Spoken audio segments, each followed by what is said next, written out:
Hi guys, the time has finally come. The Northern Ireland Assembly will vote on whether the Northern Ireland Protocol will continue to be implemented. The vote is a bit more complex than that, but MLAs will basically decide three ways.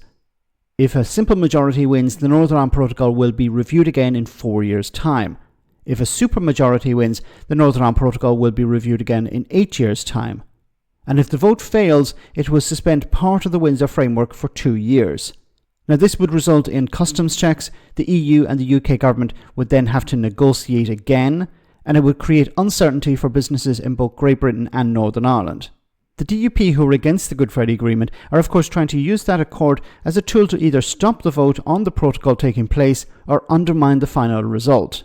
One of the DUP politicians from the Assembly was interviewed about this. Have a listen. What's the alternative? Well, sadly, the vote in itself has essentially been rigged by the European Union, because at the heart of the Brexit conditions in terms of the original Northern Ireland Protocol, followed up by the framework, was the promise to protect the institutions of the Belfast Good Friday Agreement. And whilst there are many issues with that agreement, one of the core parts in practice is that all major decisions are taken by means of cross-community voting. That was removed by the European Union, and indeed something in which the UK government acquiesced in.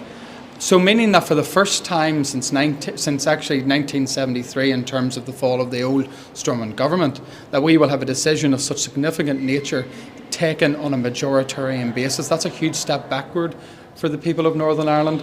I want to see solutions that protect the internal market of the United Kingdom, that ensure that our consumers have full choice from our GP supply chain, to ensure that our main integral market of the United Kingdom has that free, unfettered trade that is affecting our businesses and affecting consumers, and also having a grave impact on community tensions in Northern Ireland, where we see continually, whether it's in relation to constitutional matters, consumer choice, or the eroding of basic agreements that are the bedrock of Northern Ireland politics, that we see those mended. But certainly the way in which the EU and indeed the UK that acquiesced in it have went about this negotiation has meant that it continues to drive horses and carriages through that original agreement.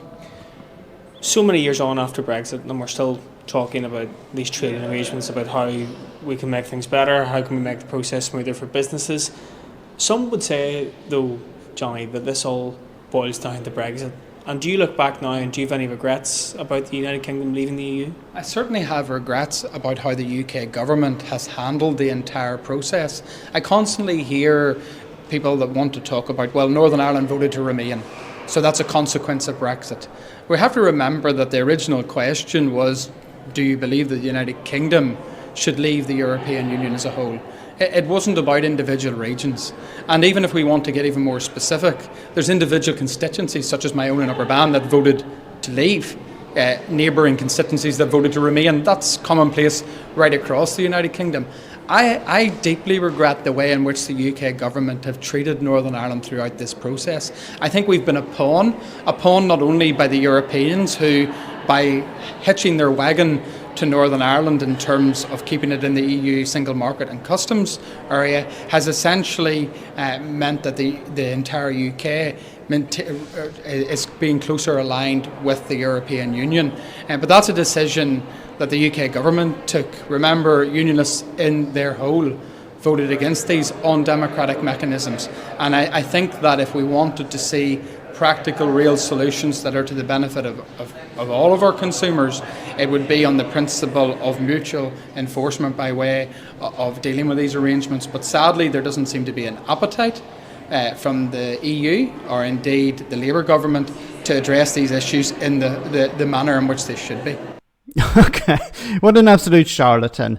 Now, what I mean by that is, look, in the run-up to the Brexit vote, people on the Remain side told the likes of the DUP it would be bad for the Union. It would be a mistake to vote to leave the European Union. And they ignored that. They said, we don't care. And I keep coming back to this point. I believe it was down to a hatred of the EU and Ireland. But it was done. Now what he's saying is, well, look, I don't have any regrets for Brexit. I regret how it was implemented. Northern Ireland voted to leave the European Union like other parts of the UK. So on the one side he says, look, it's not about Northern Ireland, it's about the UK. But on the other hand, he's saying, look, in regards to this vote on the Northern Ireland Protocol, the unionist community should be consulted. But the nationalist community was not consulted when it came to Brexit. There wasn't a vote in Northern Ireland down community lines. It didn't say, look, we're going to leave the European Union, but we need the consent of the people of Northern Ireland on both sides of the community. That was not considered. And when it came to the Brexit negotiations, was there somebody from the Northern Ireland Assembly or was there the First Minister or anyone as part of those negotiations? No, the negotiations took place between the Westminster government and the European Union. So all of a sudden, the DUP on the one side are saying, look, forget about Northern Ireland. Northern Ireland has nothing to do with Brexit. But on the other hand, he's saying, well, we need consent of the unionist community when it comes to the implementation of the Northern Ireland Protocol. You can't have it both ways. You dismissed the nationalist community or Remainers when it came to Brexit, and now you're demanding that the EU and the UK pander to the unionist community, who have nothing to offer. There is nothing on the other side here. Well, I mentioned in another video about mutual enforcement, but it doesn't work. It would be a disaster. It would be extremely expensive and complicated for GB-based businesses. To pander to Northern Ireland unionists, that would be what the design of it would be. That's the goal of it. See, this vote that's going to take place, I don't know the result. It's looking likely, but it's not guaranteed. It's looking likely that a majority of the MLAs will vote in favour of continuing the implementation of the protocol. But you can't turn around now and say, well, we need the consent of the unionist community, when there was not the consent of other communities when it came to Brexit. You can't have it both ways. We told you Brexit would be a mistake. You ignored that advice. You ignored those warnings. You went ahead and supported Brexit. And this guy still supports Brexit. He did not complain about Brexit. He was complaining about the type of Brexit that was implemented. But he knew when he campaigned for Brexit or supported it or voted for it that a border would have to go somewhere.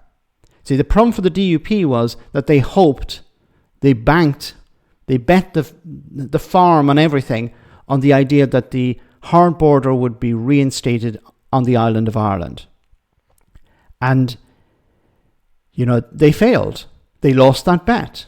And instead of being honest about that and saying, actually, Brexit was a mistake, they're still throwing their toys out of the pram. There's an actual way out of this for unionists like the DUP. It's actually to campaign for the UK as a whole to rejoin the customs union. Now, I'm not saying that's possible, the customs union and the single market. I'm not saying that's possible, but that's what they should be campaigning for. That's actually more realistic than what they're suggesting, this mutual enforcement scheme. But they don't want to do that. Why? Because they hate the EU. We keep coming back to this. I can't come to any other conclusion. They hate the EU more than they love the union. And they're seeing that bird or whatever come home to roost. Let me know in the comment section, guys, what you think. As always, your comments are greatly appreciated. Thanks a lot.